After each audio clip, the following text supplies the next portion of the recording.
Well, my name's Jose Trevizo. I live probably 3 miles away from the shop. I do the machining and some of the fabrication. We're in San Felipe, home of the San Felipe 250. It's probably one of the nicest destinations just because it's a nice little town. You know, it's a little more laid back. Primarily, probably fishing is the biggest industry here. Shrimp. We had some last night. It was awesome. But the last 2 years seem to really have exploded more north of here. North of here, you could usually ride out on bikes along the road. Now you're starting to see more businesses popping up on the road, which kind of stops that. Down here, I think, yeah, you don't get a lot of the younger crowd as much. Down here, it's a little bit further away than Ensenada, I think. The people that come to San Felipe are serious racers that are here to just race and then have a good time too. But when you get to Ensenada, there's more people that aren't associated to the racing, so you get a little bit more of a variety. For me, it's always been a kind of a dream to work for a top-notch team.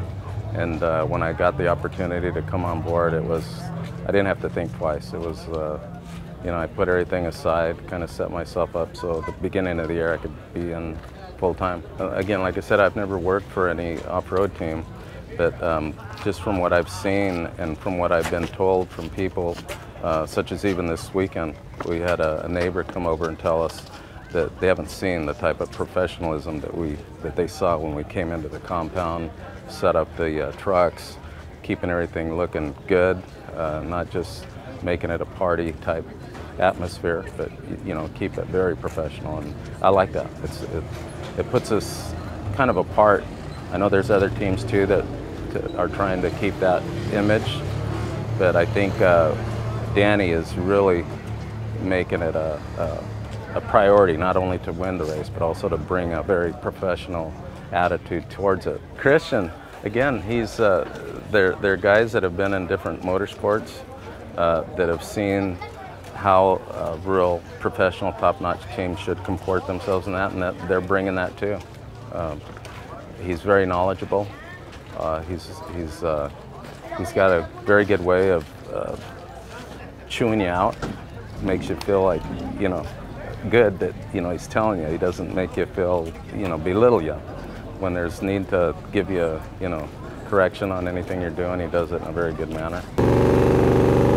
As soon as you hear, here comes a helicopter, and you hear the roar of the motors coming towards you, it's neat. You know, I've never experienced anything like it, you know, as far as seeing these things travel the speeds they do.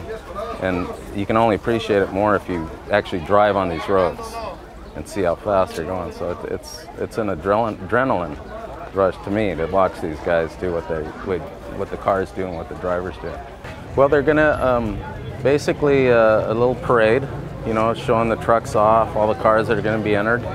But primarily it's a day to get the car inspected by the technical department of SCORE, and then the safety inspection too. Make sure that all the safety features are working properly, the helmets, the suits, and just make sure you're out there with a safe car. Last year they didn't do it here, and from what I understand, it hurt, you know, the community.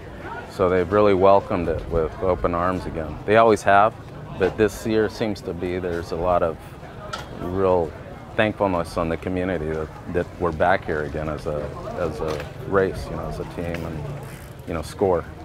You know, if we don't break something out there, I don't see why we can't win.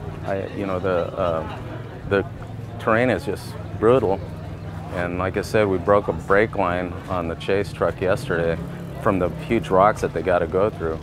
So it's just a matter of being careful, you know, and I think if Chad does that, which I'm sure he's going to be very careful to make sure he gets the truck back, I don't see why we can't. You know, he's a fast driver, and as long as nothing unforeseen happens, he gets into dust where he can't see a rock, a boulder, whatever, yeah, the truck will win. It's a winning truck.